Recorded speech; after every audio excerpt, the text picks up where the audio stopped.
जैसे कि हमारा सब्जेक्ट है डोनेट ऑर्गन सेव लाइफ्स, और बहुत ही एक तरह से एक ऐसा सब्जेक्ट जैसे लोग सुनते हैं कि अगर आपको ऑर्गन डोनेट करना है तो ये थॉट कहाँ से आया, और अगर किसी को ट्रांसप्लांट कराना है तो ये भी बहुत मुश्किल जो है वो प्रोसेस है।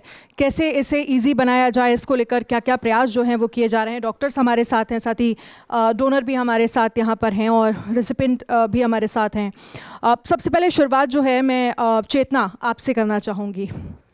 आपने ऑर्गन डोनेट करने के लिए जिस तरह से आपने बात की है और कहा है, ये थॉट कहाँ से आता? और क्योंकि आज के समय में हम देखते हैं इस तरह की सोच रखना, चाहे भले ही बहुत ज़्यादा एक तरह से ये कह सकते हैं कि जागरूकता हो, लोगों को जागरूक किया जा रहा है कि ये ऑर्गन्स आपके डोनेट करना चाहिए, और इसको लेकर बहुत ज़्यादा लोग एक तरह से कह सकते हैं कि जागरूक हो भी रहे हैं। लेकिन मैं आपसे समझना चाहूँगी कि आपके अंदर ये थॉट और ये सोच कहाँ से आई? जी, आप माइक लीजिए। जी जी नमस्ते। मेरे बच्चे को डोनेट किया और इसकी ज़िंदगी दूसरे बच्चे की बच जाती है, तो मैं कहती हूँ कि आगे सब लोग डोनेट करें और दूसरे बच्चों को और दूसरे लोगों को नया जीवन दिए। इसीलिए तुम लोग सब आगे बढ़ो और इस बात को तुम सब लोग बोलिए बोलिए बोलिए बोलिए। हाँ जी, इट्स ओके, आप जो बोल सकती है बोलिए बोलिए बोलिए, इट्स ओके। हाँ जी, बोलिए बोलिए। सब लोगों को इस प्रोग्राम के बुलाए, इसीलिए सबको धन्यवाद। जी, देखिए वो कह रही हैं कि आप आगे बढ़िए और इसमें अपना योगदान दीजिए। मैंने जैसे किया है, अपने बच्चे का आप जिक्र कर रही हैं, आपने माइंड डोनेट करने का आप बात कर रही हैं, आपने जिस तरह से जिक्र किया।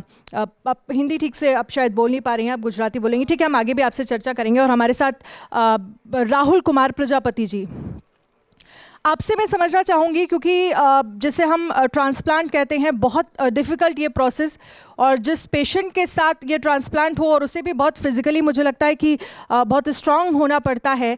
आप ज़रा अपनी जर्नी के बारे में बताइए। Is this working? एक बार चेक, आप ये ले लीजिए।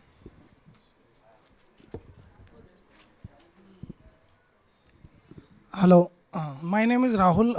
मैं एक हार्ट रेसिपिएंट हूँ, और जैसा कि मैडम की बातें सुन के थोड़ा भावुक हो गया हूँ। पुरानी बातें सारी याद आ गई हैं। और बिफोर ट्रांसप्लांट और आफ्टर ट्रांसप्लांट में ये अंतर आया कि ज़मीन आसमान का अंतर है। और पहले जो नॉर्मल लाइफ थी बिफोर ट्रांसप्लांट की, उससे और बेटर लाइफ मुझे आफ्टर ट्रांसप्लांट मिली, और अपनी मर्ज़ी के और जिसका ऑर्गन मुझे मिला है, बाकी ख्वाहिशें उसी की पूरी कर रहा हूँ। जैसा कि मैं 2023 में ऑस्ट्रेलिया पर्थ से मैं ब्रॉन्ज मेडल लेके आया हूँ आफ्टर ट्रांसप्लांट।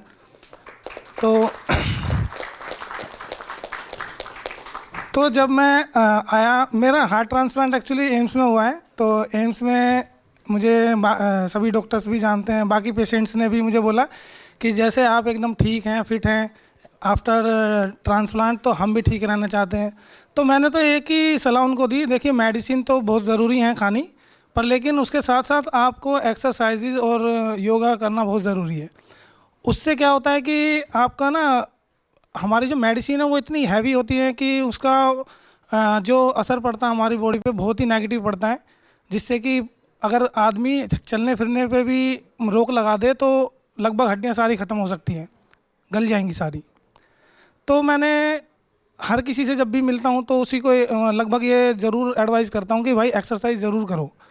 तो और ऑर्गन डोनेशन के लिए मैं ये कहना चाहूँगा कि जैसे मैडम ने एकदम मतलब दृढ़ संकल्प लिया, अपने बच्चे को के ऑर्गन डोनेट किए, तो किसी ने मेरे लिए भी किए थे, तो अब मैं आगे की लाइफ इतनी अच्छी तरीके से जी पा रहा हूँ। और ऐसा कोई काम नहीं है जो मैं नहीं कर सकता हूँ, और आगे भी मैं प्रैक्टिस कर रहा हूँ। 2025 में मैं जर्मनी भी जा रहा हूँ बैडमिंटन के लिए।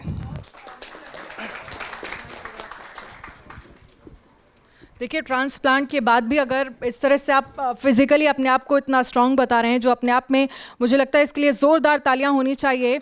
आप इस तरह के ट्रांसप्लांट से अगर आप गुजरे हैं और फिर भी फिज़िकली आप इतना फिट हैं, और ये एक बहुत बड़ा मैसेज भी है मुझे लगता है कि जो लोग ट्रांसप्लांट से डरते हैं या एक तरह से सक्सेस रेट जो है वो ये कहा जाता है कि काफ़ी कम है ट्रांसप्लांट अगर कराते हैं, और बहुत सारे इश्यूज़ की भी बात जो है वो कही जाती है। स्वर्णलता जी हैं हमारे साथ, डॉक्टर इंचार्ज हैं State Organ Tissue Transplant Organisation Telangana से हैं आप। अगर हम ऑर्गन्स की बात करें, डोनेट तो हम देखते हैं कि बड़ी संख्या में होते हैं, लेकिन उतनी संख्या में ट्रांसप्लांट नहीं होता क्योंकि बहुत कॉस्टली पूरा प्रोसेस है, सक्सेस रेट बहुत कम है। तो ऐसे में आप चुनौतियां क्या देख पा रही हैं, क्यों कमी आ रही है ट्रांसप्लांट में, और क्या एक तरह से अवेयरनेस की कमी है कि लोग डरते हैं या सोचते हैं कि ट्रीटमेंट जब तक ले सकते हैं तो ले लें, ट्रांसप्लांट प्रोसेस में अगर जाएंगे तो मुश्किलें होंगी पेशेंट के लिए। कैसे देखती हैं आप? पहले तो मैं धन्यवाद कहना चाहूँगी, ये अपॉर्चुनिटी मुझे मिला। और मैं आई थिंक आज तो मेरा स्पेशली डे है क्योंकि एक तरफ मेरे ऑर्गन डोनर बैठे हुए और दूसरे तरफ बैठे organ recipient. So I am very fortunate today. So जैसे कि आपने बताया कि ऑर्गन डोनेशन ज़्यादा नहीं होते हैं, ऑर्गन डोनेशन बहुत ही कम होते हैं। तो ये जो स्कोप है, ऑर्गन डोनेशन का स्कोप है, उसको बहुत पॉसिबल है, लेकिन डोनेशन हकीकत में बहुत ही कम हो रहे हैं। बट दूसरी तरफ देखा जाए तो बहुत सारे पेशेंट्स जो ऑर्गन ट्रांसप्लांटेशन की ज़रूरत है। सर किडनी पेशेंट्स आप देख रहे हो, बहुत सारे किडनी पेशेंट्स बढ़ रहे हैं, किडनी के जो डिसीज़ हैं बढ़ रहे हैं, बीपी है, शुगर है, लाइफस्टाइल डिसीज़ जो हैं। उसी तरह जो हार्ट पेशेंट्स भी बढ़ रहे हैं। तो हमको हार्ट की ज़रूरत है, किडनी की ज़रूरत है, ऑर्गन्स की ज़रूरत, ट्रांसप्लांट की ज़रूरत है। बहुत सारे पेशेंट्स, अब देखा जाए तो 2 लाख 3 लाख पेशेंट्स अब भी हर साल वेरियस ऑर्गन ट्रांसप्लांटेशंस के रेडी हो जाते हैं। बट डोनेशंस बहुत ही कम है, दो स्कोप ज़्यादा है डोनेशन के लिए। डोनेशन के लिए क्या होता है, जो ऑर्गन जो सक्सेसफुल ट्रांसप्लांट जो देख रहे हो, जो मेरे जो लेफ्ट साइड बैठे हैं, तो ट्रांसप्लांटेशन कहाँ से आएगा, ऑर्गन कहाँ से आएंगे? ऑर्गन कोई, जैसा इसके पहले जो सेशन से चर्चा हुई थी कि डोमेन टैबलेट धन औषधि में हम टैबलेट्स प्रिपेयर करते हैं, कम दामों में देते हैं, ऐसे ऑर्गन्स प्रिपेयर नहीं किया जा सकता फिलहाल, तब तक सक्सेसफुल नहीं है। तो ऑर्गन डोनेशन ह्यूमन बींग्स को ही डोनेट करना पड़ेगा। तो अभी transplantation is one of the modern क्या डेवलपमेंट है, बट हमारे जो कल्चर में देखा जाए बहुत युगों से हम ट्रांसप्लांट देख रहे हैं। तो ट्रांसप्लांट के बहुत सारे जो इश्यूज़ हैं जो मैंने सॉर्ट आउट करने पड़े, जैसे कि डोनर्स बहुत कम हैं, डोनेशन जो मैन होता है ब्रेन डेथ में ही होता है, जो ऐसे ब्रेन पूरा परमानेंट डैमेज हो जाता है, हार्ट जो बहुत बीट होता रहता है, तो ऑर्गन्स भी इसमें काम करते रहते हैं, उसमें ब्रेन डेथ जो हो जाता है, उनसे ये ऑर्गन्स क्या होते हैं, ऑर्गन्स डोनेट किया जा सकता है। वो जो डोनेट करते हैं तो उनको ट्रांसप्लांट करते हैं। पब्लिक सेक्टर में प्रमोशन की कोई कमी है, प्रमोट नहीं है उतना ज़्यादा? बहुत सारे एस्पेक्ट्स हैं। ये डोनर जो है, मेडिकल फेटर्निटी को ट्रेनिंग की ज़रूरत है, क्योंकि ब्रेन डेथ डिक्लेयर करना ही एक बहुत मुश्किल बात है। उसके बाद ब्रेन डेथ को लेकर आप जिक्र कर रही हैं, मैं इस पर थोड़ा सा कहूँगी, आप थोड़ा डिटेल में अगर बता सकें। ब्रेन डेथ है, ब्रेन डेथ ऐसा में जैसे नहीं है कि जो पेशेंट कोमा में है या ब्रेन डेथ हो गया है, तो उसको एक टीम ऑफ डॉक्टर्स जो होते हैं उनको देखना पड़ता है कि ब्रेन परमानेंटली डैमेज हो चुका है नहीं है। तो उसको एक सीरीज़ ऑफ टेस्ट होते हैं, वो टेस्ट के लिए ही थोड़ा क्या बोलते हैं ट्रेनिंग चाहिए होता है। और जो है वो जो ब्रेन डेथ के बाद में ऐसा नहीं कि एक डॉक्टर ने देख लिया और डेथ डिक्लेयर कर दी, उसका भी एक एक्ट है, एक्ट के हिसाब से और पैनल ऑफ डॉक्टर्स को डिक्लेयर करना पड़ता है।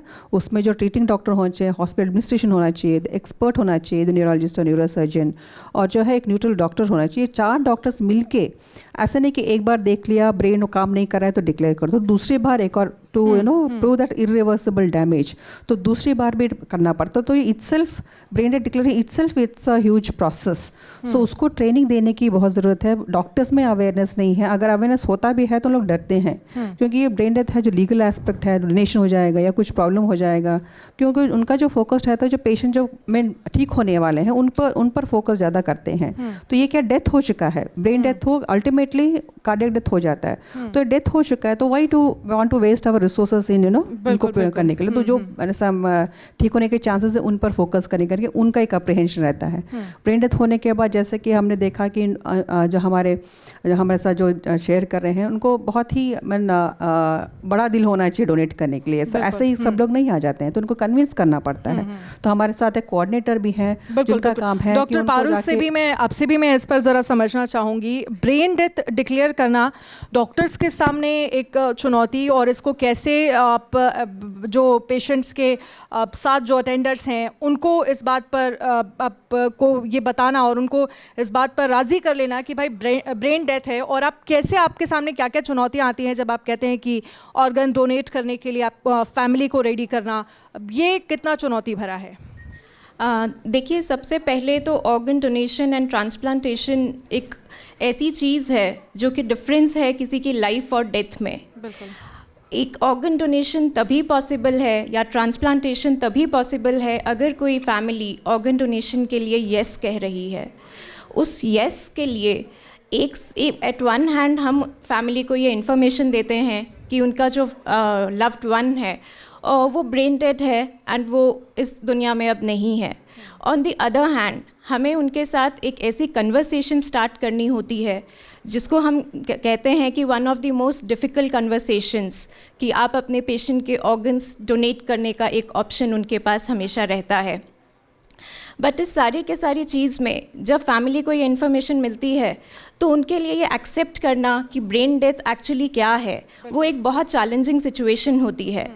ब्रेन डेथ इज़ समथिंग जिसमें कि हम ये कहें कि ब्रेन काम नहीं कर रहा, बट फैमिली को ये दिखता है कि जो हार्ट है वो काम कर रहा है। तो उस केस में फैमिली के लिए ये एक्सेप्ट करना कि एक्चुअली ये डेथ है बहुत ज़्यादा चैलेंजिंग सिचुएशन होती है। उस चीज़ को ट्रैवर्स करने के लिए हम फैमिली से बात करते हैं कि आप इस टाइम पे ऑर्गन्स डोनेट कर सकते हैं। उसके लिए हम एक ऐसा एनवायरनमेंट क्रिएट करते हैं, एक पॉजिटिव एनवायरनमेंट, कि एक डेथ में भी कहीं ना कहीं एक पॉजिटिविटी इस टाइम पे निकल कर आ सकती है।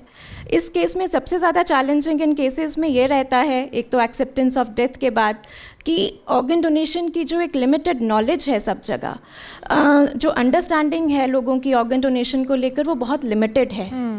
उसके लिए कोई ऐसा वो नहीं है कि आप एक तरफ उनको डेथ की न्यूज़ दे रहे हैं, दूसरी तरफ हम उनसे ऑर्गन्स की बात कर रहे हैं, और जिनसे हम बात कर रहे हैं वो मोस्टली जो लोग होते हैं वो रूरल बैकग्राउंड के होते हैं, जहाँ पे उन्होंने ये सारी चीज़ें बहुत बार हॉस्पिटल में आकर इस सिचुएशन में, जहाँ पे वो ऑलरेडी दुख में हैं, एक प्रोफाउंड ग्रीफ है, एक शॉक में है, उस टाइम पे हम उनसे ये बात कर रहे हैं।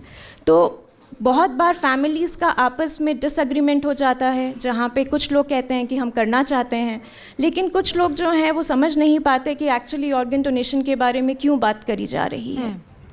बिल्कुल। डॉक्टर प्रांजल मोदी जी, क्योंकि VC transplant science university Gujarat से हैं आप, जिस बात का जिक्र स्वर्णलता जी कर रही थी कि डॉक्टर्स के लिए ये डिक्लेयर करना कि ब्रेन डेथ है, और फिर डॉक्टर्स को फैमिली को कन्विंस करना कि ये ब्रेन डेथ है और आप अगर चाहें तो बॉडी पार्ट्स अपने जो भी पेशेंट है उसका डोनेट कर सकते हैं, इसके लिए रेडी करना। और दूसरा वो बोल रही हैं कि रूरल एरिया में जो है वो काफ़ी ज़्यादा कमी है, अवेयरनेस नहीं है, और इस बात को फैमिली एक्सेप्ट नहीं करती, कई बार देखा, और उस बीच टाइमिंग बहुत कम होता है। इसके बारे में ज़रा आप क्या कहेंगे?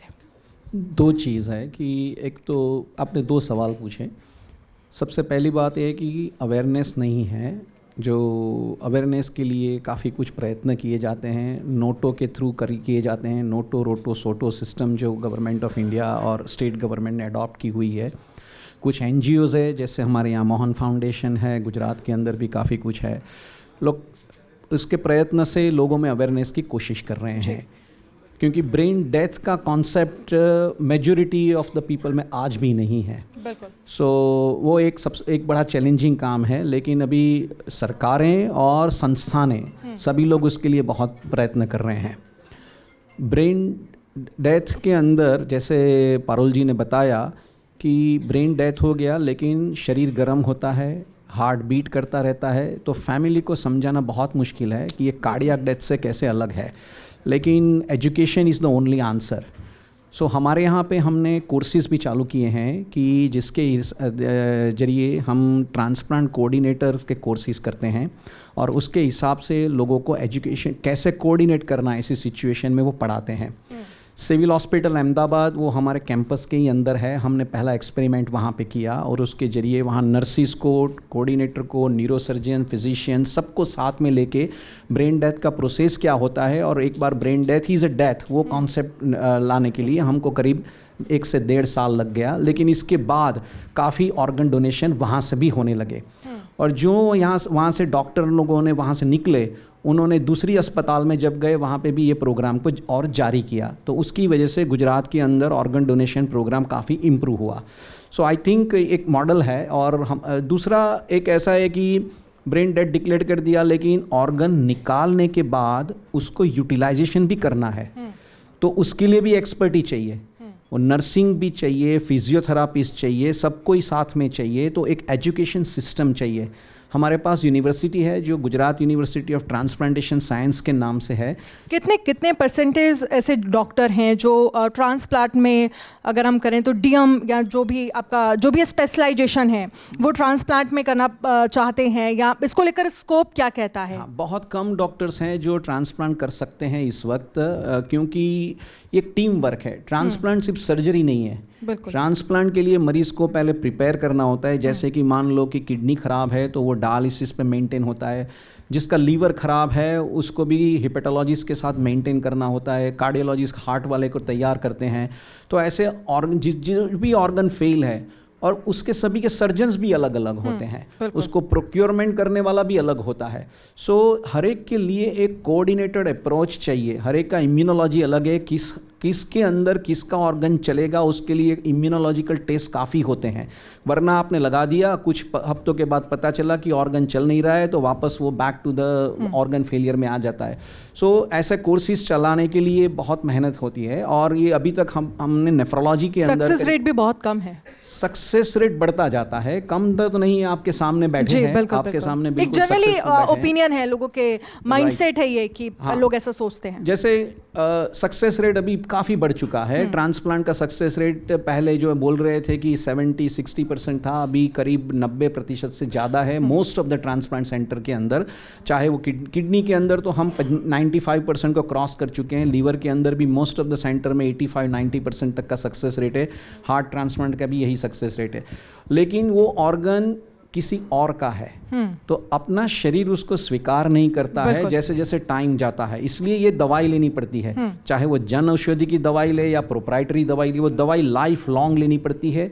उसके लिए ये किसी और का ऑर्गन चलाने के लिए रेगुलर डाइट एक्सरसाइज करना पड़ता है, ये मेंटेन करना है। तो उसके लिए भी education is a constant process. Education is not a one time कि आपने फिट और फॉरगेट जैसा नहीं है। जैसे किसी ऑपरेशन हमने किसी ऑर्गन को निकाल देने की बात की, लाइक किडनी की निकाल दी या गॉल ब्लैडर निकाल दी, उसके बाद उसका फॉलोअप कम ज़रूरत है, लेकिन ट्रांसप्लांट में लाइफ लॉन्ग फॉलोअप जरूरत है। तो उसके लिए कोर्सेज हमारे देश के अंदर अभी इतने कोर्सेज प्रचलित नहीं हैं। हम शुरू करना चाहते हैं, लेकिन इसके लिए अभी अगले कई सालों तक शायद वेट करना पड़ेगा, क्योंकि प्रोसेस लंबी है। पब्लिक सेक्टर को लेकर भी मैं आगे बात करूंगी, लेकिन सुनील श्रॉफ जी हमारे साथ हैं, मोहन फाउंडेशन चेन्नई। सुनील जी, आप जो डोनर फैमिली है, आपका फाउंडेशन जो है वो सपोर्ट करता है, आप डोनर को ऑर्गन डोनेट करने के लिए भी अवेयर करते हैं। कितना मुश्किल होता है आपके लिए ये, और आप इसमें पॉलिसीज़ क्या देख पा रहे हैं, चुनौतियाँ क्या हैं, और क्या होना चाहिए आपके हिसाब से? धन्यवाद। सबसे पहले तो मैं यह कहना चाहूँगा कि हमारे हिंदुस्तान में सबसे ज़्यादा लिविंग किडनी ट्रांसप्लांट होते हैं वर्ल्ड में, नंबर वाइज। हम करीब 12,000 किडनी ट्रांसप्लांट करते हैं। हमारे देश में सबसे ज़्यादा लिविंग लीवर ट्रांसप्लांट होता है। पर लिविंग में क्या होता है, क्योंकि आपके पास 2 किडनी हैं, आप दे सकते हैं, और एक का you spare one, you take care of one. But when you do organ donation, जब डिजीज डोनेशन, ब्रेन डेथ का जब ऑर्गन डोनेशन होता है, उसमें you save not 1 life, living person तो एक ही देता है, you save 8 lives, and you don't have to be a doctor to save lives. Everybody has the power to save 8 lives by just saying yes to donation. तो हम awareness create करते हैं public domain में on organ donation, and हम donor families को counsel कैसे करते हैं। जैसे पारुल आपके सामने बैठी है, they need special skills. This is the most difficult conversation of asking for organs in the time of extreme grief. So we actually train counsellors and coordinators कि आप कैसे फैमिली को से बात करें, यस बोले या नो बोले, उनकी वो प्रोगेटिव है। पर हमारे देश में एक लॉ है कॉल्ड रिक्वायर्ड रिक्वेस्ट। इसका मतलब ये हुआ कि अगर आपका लव्ड वन आईसीयू में ब्रेन डेड है, तो the ICU doctors are required to ask for organs, the family can say no, but एक अपॉर्चुनिटी मिलनी चाहिए फैमिलीज को। मैनी फैमिलीज आफ्टरवर्ड से हमको तो कोई पूछा ही नहीं तो हम कर देते अंगदान। बिल्कुल बिल्कुल। तो इसके लिए हम हमारे फाउंडेशन, हमारा 27 साल पुराना फाउंडेशन है, चेन्नई में स्टार्ट हुआ है। अब हमारी 9 लोकेशंस है कंट्री में। We do country wide awareness on organ donation, we do capacity building and policy changes required to take care of pain points in this programme. There are many pain points. और एक छोटा सा pain point मैं ये कहूँगा कि जैसे हमारी डेथ की जो डेफिनेशन है ना, एक ब्रेन डेथ है, पता नहीं कितने लोगों को समझ में आया क्या ब्रेन डेथ है, और एक नेचुरल डेथ है। बिल्कुल। नेचुरल डेथ में आप आँख डोनेट कर सकते हैं, त्वचा डोनेट कर सकते हैं। It is only in brain death when your loved one is on the ventilator in the ICU, declared by 4 set of doctors twice 6 hours apart that brain death is declared. उस समय सब organs donate होते हैं, whole body can be recycled, including face, hand, lungs, heart, liver, pancreas, intestine, kidneys, everything. So medical technology and medical has advanced so much that today we can do all that, but societal thinking has not advanced so much. So हम as an NGO, we try and educate the society and the doctors on all aspects of organ donation, and we try and work with government to change policies and take care of these pain points like death. हम चाहते हैं कि एक ही definition हो death की। अभी हमारे देश में डेथ की डेफिनेशन खाली हार्ट की डेफिनेशन की डेथ एक्सेप्टेड है, ब्रेन डेथ एक्सेप्टेड नहीं है, डॉक्टर भी नहीं एक्सेप्ट करते हैं। तो हम कोशिश कर रहे हैं कि एक यूनिफॉर्म डिक्लेरेशन ऑफ डेथ आ जाए। ऑर्गन डोनेशन के बाद पोस्टमार्टम करना जरूरी है मेडिको लीगल केसेस में, उसकी भी प्रोसेस एक नहीं है, हर स्टेट में अलग अलग प्रोसेसेस है। तो हम कोशिश कर रहे हैं गवर्नमेंट को बोल के कि एक ही प्रोसेस लाओ कि अंगदान के बाद पोस्टमार्टम नहीं होना चाहिए, अंगदान के समय ही पोस्टमार्टम हो जाना चाहिए, क्योंकि नहीं तो bodies get, there is a delay in handing of the bodies to the families. So this is where our capacity comes in, this is where we have been doing education thanks to the prime minister of the country. 3 बार उन्होंने organ donation के बारे में कहा है आज उनकी मन की बात में। So organ donation is on the centre stage today among the causes. नहीं तो हम 27 साल से स्ट्रगल कर रहे थे ऑर्गन डोनेशन को आगे लाए, पर prime minister has brought it forward. So thanks to him that today we are sitting in this panel and talking about this very difficult subject. बिल्कुल। स्वर्णलता जी, मैं आपसे इस पर समझना चाहूँगी कि जिस तरह से सुनील जी कह रहे हैं कि हम ये सरकार के से ये तमाम चीज़ें अपनी रख रहे हैं कि ब्रेन डेथ को जो है वो एक्सेप्ट किया जाना चाहिए, फैमिली को ये समझाना डॉक्टर्स के लिए कितना मुश्किल है, कितना चैलेंजिंग है। और दूसरा मेरा सवाल आपसे ये भी है कि हम देखते हैं कि 80% जो ट्रांसप्लांट हैं वो प्राइवेट हॉस्पिटल्स कर रहे हैं, 20% हम देख रहे हैं गवर्नमेंट हॉस्पिटल कर रहे हैं, और इसलिए बहुत कॉस्टली है ये पूरा प्रोसेस। इसको लेकर आप लोगों की तरफ से क्या कदम उठाए जा रहे हैं जिसमें गवर्नमेंट या 50-50 हो जाए, या तेलंगाना में आप क्या देखती हैं? तेलंगाना में मुझे खुशी है कि एक सक्सेसफुल मॉडल उभर के आया है। तो ये इसके कई रीजंस हैं, जैसे कि आपने सुना like there are different aspects of a successful organ donation. Government का सपोर्ट रहना बहुत ही ज़रूरी है, जैसे प्राइम मिनिस्टर का सपोर्ट है, हमारे स्टेट गवर्नमेंट का सपोर्ट है, एक स्टेट गवर्नमेंट प्लेटफॉर्म रहना चाहिए। तो आई कैन से जीवनदान जो है बिफोर एंड आफ्टर, क्योंकि जीवनदान जब एक प्लेटफॉर्म गवर्नमेंट ने खड़ा किया है तो उसमें सबको पार्टिसिपेट करना ईजी हो जाता है। उसके बाद जो होता है गाइडलाइंस होना चाहिए, प्रॉपर गाइडलाइंस कि कैसे, जैसे कि ऑर्गन जो शॉर्टेज है तो वो कैसा, हर एक पेशेंट चाहेगा कि ऑर्गन मुझे मिलेगा, हर एक हॉस्पिटल चाहेगा कि मुझे मिले। तो एक प्रॉपर गाइडलाइंस होना चाहिए कि कैसे ऑर्गन एलोकेट किया जा रहा है, कैसे ऑर्गन को डिस्ट्रीब्यूट किया जा रहा है। और तीसरी बात है ये ट्रांसपेरेंसी होना चाहिए, क्योंकि सबको पता होना चाहिए कि कौन सा ऑर्गन कहाँ जा रहा है। जो भी हम ऑर्गन डोनेशन जब हम काउंसिल करते हैं फैमिली मेम्बर्स को, उन लोग फर्स्ट यही पूछते हैं कि किस को जाएगा, और जो डिजर्विंग को जाएगा या किसी और को जाएगा। तो जब तक वो ट्रस्ट जब तक नहीं मिलता तब तक ऑर्गन पब्लिक से भी ऑर्गन डोनेशन भी उतना एक्सेप्ट नहीं करेंगे। तो ट्रांसपेरेंसी होना चाहिए, इक्विटेबल होना चाहिए और फेयर डिस्ट्रीब्यूशन होना चाहिए।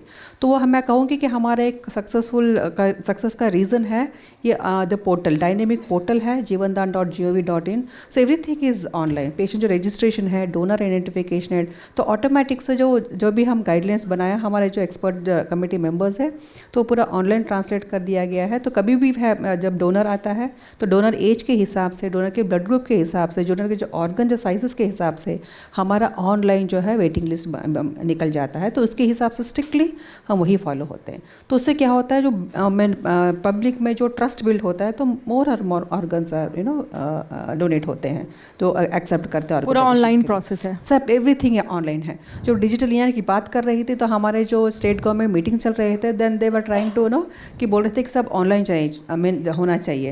When I presented this dynamic portal, that I think it's first of kind Indian, and doctor Pranjal Modi will agree that they have also accepted as one of the best model, they have adapted this online portal. तो तब जब बात चल रही थी कि digital India होना चाहिए, then the people were surprised, government was surprised कि ये ऑलरेडी ऑनलाइन चल रहा है। तो मैं उस ज़माने में बात करें तो 10 साल पहले जो जीवन दान स्टार्ट हुआ था, 2010 में हुआ था, तभी हमने एक बहुत बेहतरीन ऑनलाइन मॉडल जो है, जो ट्रांसपेरेंट है, तो उसके हिसाब से हमने चालू किया था। तो तीसरी बात है ट्रेनिंग की, जो सर बता रहे, तो ट्रेनिंग चलता है। और कोऑर्डिनेटर का जो है, हमने भी 500 कोऑर्डिनेटर्स को ट्रेन किया। दैट इज़ वेरी इंपॉर्टेंट, क्योंकि जो हम यूनिवर्सिटीज़ में देखते हैं तो ट्रांसप्लांट कोऑर्डिनेटर का कहीं भी कुछ स्ट्रक्चर्ड प्रोग्राम नहीं है, या सेंट्रल गवर्नमेंट है या स्टेट गवर्नमेंट हो। तो हमने एक करिकुलम निकाला, हमारा एक प्रोग्राम, ट्रेनिंग प्रोग्राम गवर्नमेंट की तरफ से निकाला। तो हर साल हम 100 मेंबर्स को ट्रेन करते हैं, तो ज़्यादा हमारे मोस्टली 500 मेंबर्स को ट्रेन किया गया है। सो उसी तरह है, क्या हम जब पब्लिक अवेयरनेस की बात करते हैं, तो स्टूडेंट्स आर वेरी इंपॉर्टेंट। तो जब मैंने 10 साल पहले जब मैंने लिया था प्रोग्राम में, तो we have actually requested central government and state government to come up with a syllabus, क्योंकि next future, India is all future, I mean youngsters are the future of this country. तो youngsters को पता होना चाहिए। तो वो text book में भी एक चैप्टर के हिसाब से गया हुआ है। तो I think that will make lot of difference in creating a public awareness. तो उससे क्या होता है, नेक्स्ट जनरेशन एजुकेट हो जाते हैं, पेरेंट्स एजुकेट हो जाते हैं, टीचर्स एजुकेट हो जाते हैं, तो वो पब्लिक में ही बहुत अच्छे से अवेयरनेस बढ़ता है। तो ऐसे जी हर एक जो क्या होते हैं इश्यूज़ जो हैं, वो हमने एक के बाद एक सॉल्व किए हैं। तो उसकी वजह से एक बेहतरीन प्रोग्राम के ऊपर से उभर के आया है।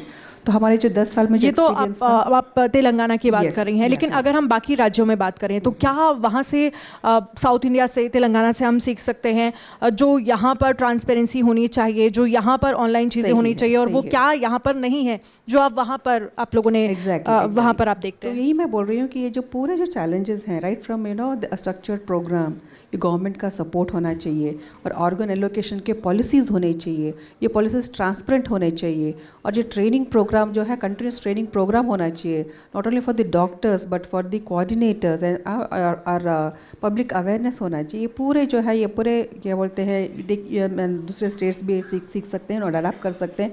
जो एक लास्ट में आपने पूछा था कि गवर्नमेंट है प्राइवेट में भी, वो भी ये बहुत इंपॉर्टेंट पॉइंट है कि गवर्नमेंट में लॉट ऑफ, क्योंकि बहुत सारे हॉस्पिटल्स है, टीचिंग हॉस्पिटल्स है, so there is a lot of scope की हॉस्पिटल्स में डोनेशन की पॉसिबिलिटी है।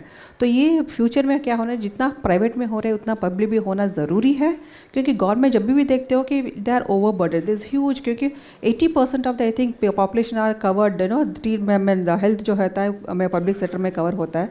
तो वहाँ पे जो इंफ्रास्ट्रक्चर या मैन पावर है, तो उनको ज़्यादा सफिशिएंट नहीं है। दिस ऑलवेज बिकम, मैं गवर्नमेंट सेक्टर में काम करती हूँ, डेली मुझे 200 to 300 पेशेंट्स देखने पड़ते हैं। जो वर्कलोड है उसमें जो होता है उसके हिसाब से डेफिनेटली ये बिकम, क्योंकि जो ऑर्गन डोनेशन की बात चल रही है, जो इन्हें डिक्लेरेशन करना है या ऑप्टिमाइज़ करना है, क्योंकि ये इतना डायनेमिक होता है, पेशेंट कंडीशन इतना क्रिटिकल होता है, अगर 1-2 मिनट भी हम सही से इलाज नहीं कर रहे हैं तो पेशेंट कार्डियक अरेस्ट हो जाता है, ऑर्गन डोनेशन के लिए वो एलिजिबल नहीं रहते हैं। तो इतना इंटेंसिव केयर देना पड़ता है। तो आई थिंक इंफ्रास्ट्रक्चर इंप्रूव करना, और ये जो मैन पावर जो है, जो एक्सपर्टीज़ का रहना, इंफ्रास्ट्रक्चर इन सेंस वो ICU बेड्स हो या वेंटिलेटरी बेड्स हो, तो क्रिटिकल केयर मैनेजमेंट हो, ये पूरा मैं अगर इम्प्रूव करने से डेफिनेटली गवर्नमेंट में हॉस्पिटल्स में भी ऑर्गन डोनेशन की पॉसिबिलिटी ज़्यादा होगी। और ये आप जो बोल रहे हैं 50% जो हमारे गुजरात गवर्नमेंट ने ये टारगेट सेट किया है, तो वो अचीव किया जा सकता है। गुजरात गवर्नमेंट ने ये टारगेट सेट किया है। मैं आपसे डॉक्टर प्रांजल समझना चाहूँगी, एक तो आपने देखा स्वर्णलता जी ये कह रही थी कि कहीं ना कहीं डॉक्टर्स की कमी है, जो एक्सपर्ट्स हैं उनकी कमी है ट्रांसप्लांट में, और अवेयरनेस की कमी है, जो दोनों ही होना बहुत ज़रूरी है। तभी हम देखेंगे कि डोनर भी आएंगे, डोनेट करेंगे ऑर्गन, और तभी ट्रांसप्लांट हो पाएगा। आप इसे कैसे देखते हैं? और दूसरा एक और मेरा सवाल आपसे, PMJY के तहत भी क्या ट्रांसप्लांट हो सकता है या हो रहे हैं? कोई भी केस अगर आपके सामने आया हो जो आप हमारे साथ शेयर करना चाहें। बिल्कुल, हमारे स्टेट में, गुजरात स्टेट के अंदर ऑर्गन एलोकेशन की पॉलिसी जो है वो 50-50% की है, पब्लिक प्राइवेट पार्टनरशिप के बेस पे है। कहने का मतलब कि अगर पब्लिक सेक्टर में से कोई भी ऑर्गन मिलते हैं तो नंबर 1, 3 एंड 5 नंबर के जो डोनर होते हैं उसके सभी ऑर्गन पब्लिक सेक्टर में ही यूज़ होंगे। ना पब्लिक सेक्टर में ट्रांसप्लांट की फैसिलिटी होना भी एक बहुत बड़ी बात है। और हमारे यहाँ पे किडनी करीब एक साल में हम 400 किडनी ट्रांसप्लांट करते हैं, लीवर करीब 70 से 80 लीवर ट्रांसप्लांट करते हैं, और करीब 10 से 15 अभी नया शुरू हुआ है हार्ट ट्रांसप्लांट प्रोग्राम। सो UN मेहता कार्डियक इंस्टीट्यूट के अंदर वो भी होता है, वो एक ही कैंपस में सभी कुछ। तो एक ट्रांसप्लांट हब बन रहा है, जैसे मेडिसिटी बन रहा है। ऑर्गन डोनेशन भी वहीं से हो रहा है और ट्रांसप्लांट भी वहीं पे हो रहा है। It is for the people by the people. ये सिर्फ गुजरात में हो रहा है? ये अभी right now it is in Gujarat, okay, right. But ये मॉडल ऑफ एलोकेशन जो है वो एक यूनिक मॉडल है, क्योंकि अगर प्राइवेट सेक्टर में मरीज़ है, आई मीन डोनर है, और वहाँ से ऑर्गन डोनेट करने हैं तो 1, 3 और 5 नंबर के जो डोनर होंगे उसके सभी ऑर्गन प्राइवेट सेक्टर में जाएंगे, और 2 और 4 है वो पब्लिक सेक्टर में आएंगे। कहने का मतलब एक साइफोनिंग नहीं हो रहा है कि सिर्फ प्राइवेट सेक्टर में ऑर्गन जाएंगे या सिर्फ पब्लिक सेक्टर में जाएंगे। It is equal distribution. In that way 50% of the organs are coming to the public and 50% are going in a private. Now कभी कभी ऐसा होता है कि कोई ऑर्गन यूटिलाइज ना हो पाए because it's a poor quality of organ etcetera, तो वो बात अलग हो जाती है। But by and large this is the one model. दूसरा, पब्लिक सेक्टर में ट्रांसप्लांट होना उसके लिए बहुत कुछ सपोर्ट है, जैसे स्वर्णलता जी ने बताया ऐसा। Number 1, the doctors, the staff, other staff, day and night का काम है। ये काम सिर्फ 9 से 5 के बीच में नहीं है, डेडिकेशन चाहिए। या सो majority of the time transplant occurs in the night hours. और लीवर ट्रांसप्लांट जैसे केसेस के अंदर 12-12 घंटे का ऑपरेशन होता है। सो ऑर्गन आना विद इन 4 to 5 आवर्स उसको लगा देना और उसके बाद ट्रांसप्लांट होना, उसके लिए एक डेडिकेटेड टीम चाहिए। द फाइनेंशियल सपोर्ट चाहिए। जैसे आपने पूछा PMJY के अंदर 5 लाख रुपये तक का मिलता है। किडनी ट्रांसप्लांट सभी हो जाते हैं। गुजरात सरकार और 5 लाख ऐड कर सकती है उसके अंदर, तो उसके हिसाब से हमारा लीवर ट्रांसप्लांट भी प्रैक्टिकली फ्री होता है। सो 5 लाख गुजरात सरकार से मिलता है, 5 लाख केंद्र सरकार से मिलता है। So for liver transplant specially same thing is now work out for heart transplant also.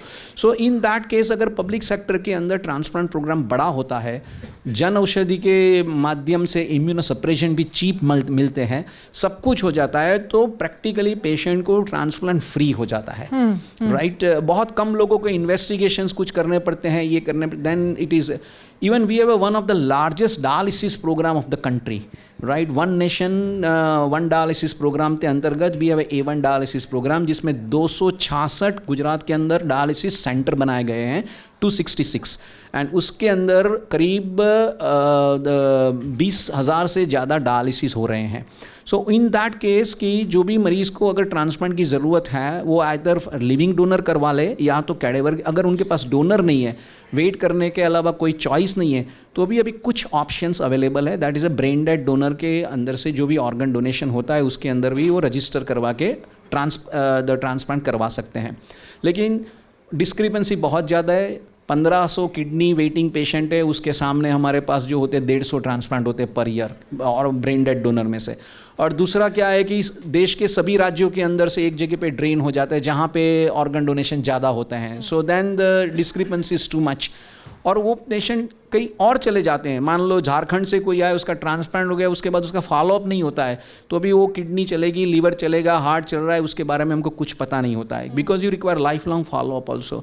So काफ़ी कुछ लैक्यू नहीं है, उसके लिए हमको कुछ काम भी करना है। और इसीलिए ये यूनिवर्सिटी का मतलब है, पब्लिक सेक्टर का मतलब ये है कि आपको सर्विस, एजुकेशन और रिसर्च तीनों को एक साथ में लाके बैलेंस करके आगे बढ़ना है। बिल्कुल बिल्कुल। सो अदरवाइज एक को ही आपने प्रमोट किया, दूसरा रह गया, तो फिर वो प्रोग्राम आगे नहीं चलने वाला है। तो it's really a very hard work, team work, जहाँ मरीज को, उसके रिश्तेदार को, डोनर को, डॉक्टर्स को, नर्सिस को, सभी हॉस्पिटल स्टाफ को, और एक हॉस्पिटल नहीं सभी हॉस्पिटल को एक साथ जुड़ के एक ऑर्गन डोनेशन के लिए काम करना होता है।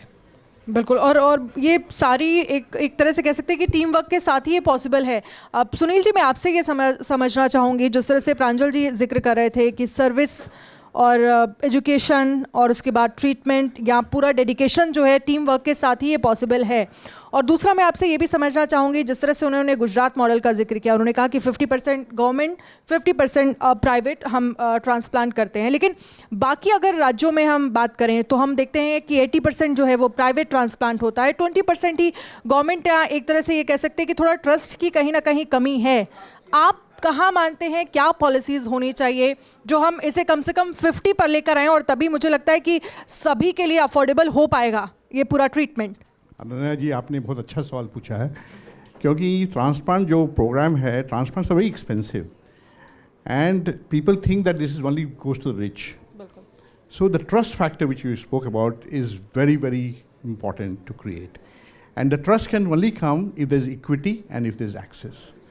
And equity can only happen and access can only happen when government starts doing transplants.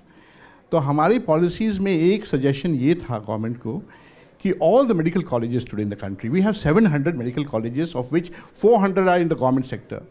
तो हमने ये एक पॉलिसी में कहा है कि जिसमें कोई पैसा भी नहीं लगेगा, all government hospitals and private hospitals should become organ retrieval centers first, जहाँ organ retrieval हो सके, and subsequently they can become transplant centers.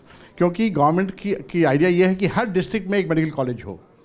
सो अगर एक डिस्ट्रिक्ट में मेडिकल कॉलेज है और वहाँ ट्रांसप्लांट, कम से कम किडनी ट्रांसप्लांट होने लगे, क्योंकि kidney failure is increasing very high numbers. 1 in 10 person will have a kidney problem today in the world. So at least kidney transplant चालू हो जाए गवर्नमेंट हॉस्पिटल में, तो access and equity will be there and then the trust will come.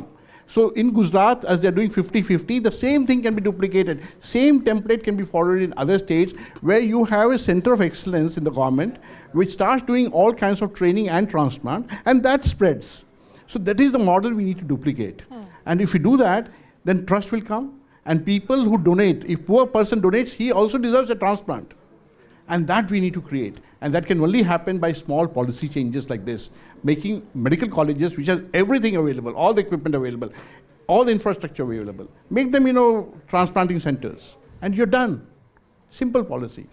Properly आपने brief किया कि कैसे ये सारी चीज़ें पॉसिबल हैं, और मुझे लगता है कि इस डिस्कशन के ज़रिए हम एक मैसेज ज़रूर दे पाए हैं कि आप लोग या जो भी लोग इस पूरे डिस्कशन को सुन रहे हैं वो ये मन ज़रूर बनाएं, ऑर्गन डोनेट अगर वो कर सकते हैं तो ज़रूर करें। बहुत बहुत शुक्रिया आप सभी का हमारे साथ जुड़ने के लिए, इस चर्चा में शामिल होने के लिए, अपना कीमती समय हमें देने के लिए, और आपकी तरफ से जो सजेशन दिए गए हैं मुझे लगता है वो सरकार तक पहुँचेंगे और वो ट्रांसपेरेंसी जिसका आप जिक्र बार बार कर रहे हैं वो ज़रूर आएगी। बहुत बहुत शुक्रिया आप सभी का। Thank you.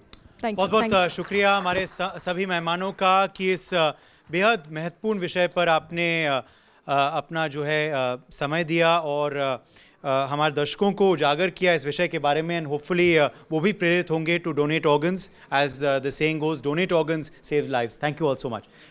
For more such videos, subscribe to the NewsX YouTube channel, hit the bell icon.